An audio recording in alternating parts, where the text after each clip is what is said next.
I honestly must say that James Sherr, we call him Sir James, really does not need any introduction. But I will introduce him because I think the crowd ought to know that we have a very distinguished guest who will give us a very interesting perspective. He will not give a European or a NATO or a US or Canadian or a UK perspective. He will give what possibly is a Russian perspective on Ukraine's strategic situation at present time. James Sherr is the senior fellow at the Russian Eurasian program in the Royal Institute of International Affairs, commonly known as the Chatham House. He is also a member of the Faculty of Social Studies at Oxford University. In addition to regularly advising UK, EU, and NATO and partner countries on Russia, Ukraine, and Black Sea, Professor Sherr has a long-standing relationship with the defense and security community in Ukraine. I will ask James to now give what is a very interesting perspective for him, the Russian perspective.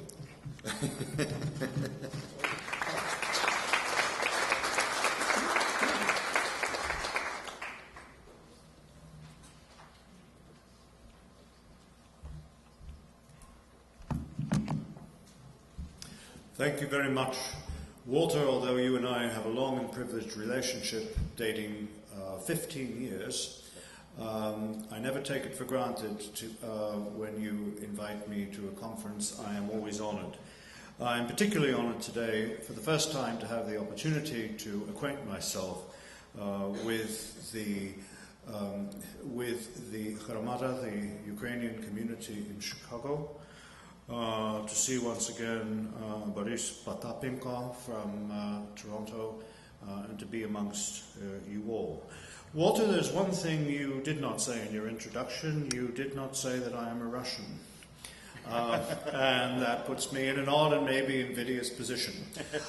I have two pitfalls which I must avoid in giving this talk, and I want to alert you to them. The first is not to give the talk that Sergei Lavrov would give. I don't think you intended me to tell this audience what Russian leadership would like them to think. But the second pitfall is that I must not stand here and be James Sherr. My purpose here is to relay as honestly as I can the thinking, the interests, the concerns, and the ambitions of the state leadership of the Russian Federation. And I won't ask you not to shoot the messenger. If you want to do that, go ahead. But I will then reply, probably as James Sherr, if you do. It is perhaps unfortunate, but it is not controversial to say that the Ukraine-NATO relationship is more important to Russia than it is to most members of NATO. It is far more controversial to say what I will now say, that that relationship is at least as important, perhaps more important to Russia than it is to Ukraine itself. There are a large number of Ukrainian patriots and professionals who believe it is possible for an extended period of time, possibly forever, for Ukraine to be secure, well defended, and prosperous, with a relationship with NATO that falls short of membership.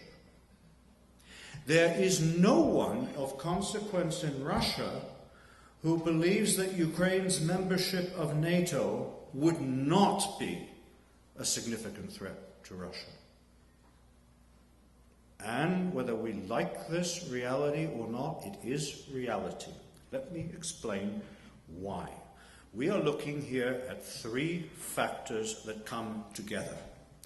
The first has to do with mainstream Russian views about NATO. For the Russian military establishment, NATO is almost genetically, by definition, an anti-Russian military bloc. The only qualifications to this have come from NATO's new threats and challenges outside Europe, globally. in Afghanistan and Pakistan. No one of consequence in Russia took seriously the proposition in the 1990s that NATO was transforming itself in Europe to become something else. Anyone involved, as Damon Wilson has been involved, as I have been involved, with that transformation of NATO in the 1990s, knows that one of the principal reasons for the first round of NATO enlargement, which was not only backed but led by Germany, was to ensure that security issues in Central Europe would not be addressed by Germans as Germans, but would be addressed collectively by a Euro-Atlantic community.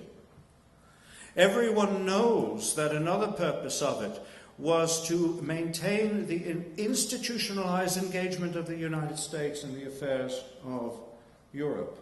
Everyone knows that the core reason was to solve an existential problem of the heritage of the Central European states, to take them finally out of the grey zone and give them absolute certainty that in every single sense they are part of Europe and they are part of the West.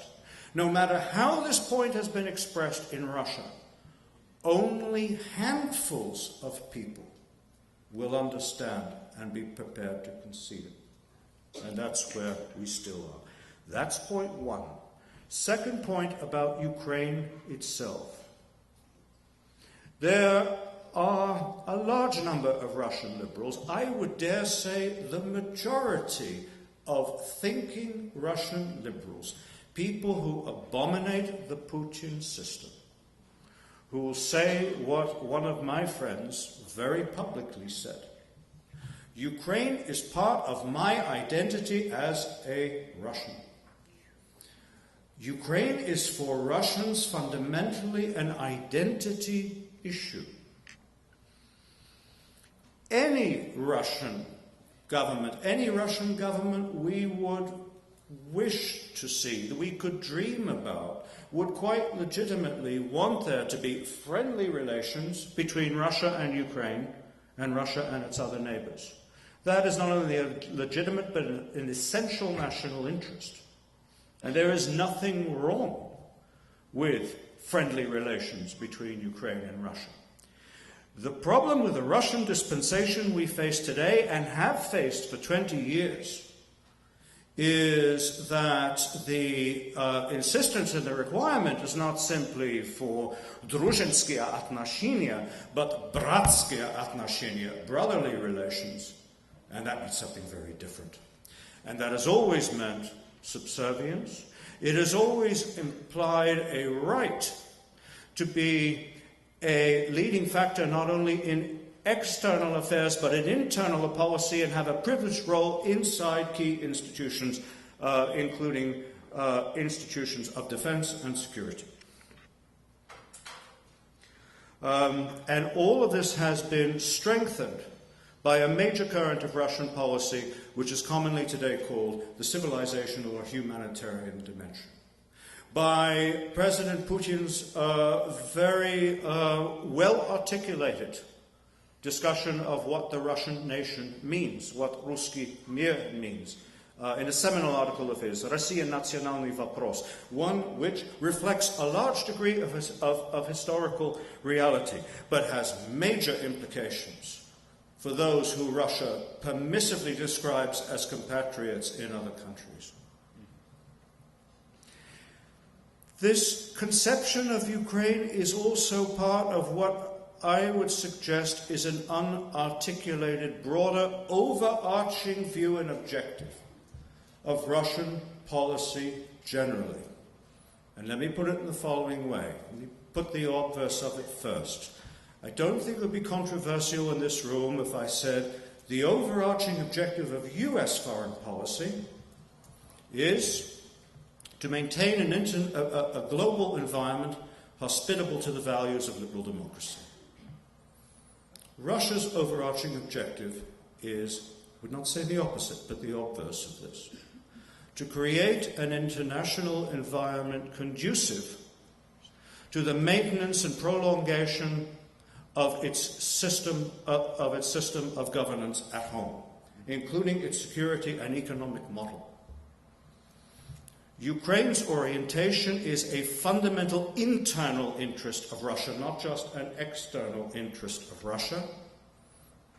And the existence of an alternative model, the successful development of a liberal democratic model along Euro-Atlantic lines, is seen under today's dispensation and under that which has existed for much of the past 20 years as a threat to Russia's core interests and identity. And my last point, therefore, my last point before concluding, is that NATO's relationship with Ukraine and other former Soviet states is not feared simply because NATO is seen in geopolitical terms as some kind of potential military threat. It is feared because NATO is understood to be a military civilizational force that, when it comes, not only strengthens countries militarily, but transforms their entire model of defense, their entire understanding of how armed forces and security services relate to political authorities, relate to society, to civil military relations, to how they are conducted, to the whole scheme of security, to the whole definition of professionalism. When one of Damon's colleagues and my dear friend James Green, who ran the NATO liaison office, left, he said, we've reached the stage now where I think we could say that about 1/3 of younger Ukrainian officers, in professional terms, have more in common with their NATO colleagues than with their Russian colleagues. This is something quite extraordinary. So when we say, we're not doing this to threaten you, we're not moving bases in, this is all about, we have criteria, and it's about democracy and market economies and everything else, we're not reassuring Russians. They're saying, no, da tochno. That is what they fear. To wrap up, even those who think, as I think one's entitled to, that President Putin is now de facto coming into his 4th term and not his 3rd, he's back. These issues matter profoundly to him. Compared to a number of others, compared to his titular predecessor, Dmitry Medvedev, this is compared to any statesman in Europe, if you can call them statesmen, Vladimir Putin is not risk-averse. He has pursued very high-risk strategies. This is a very high-risk issue.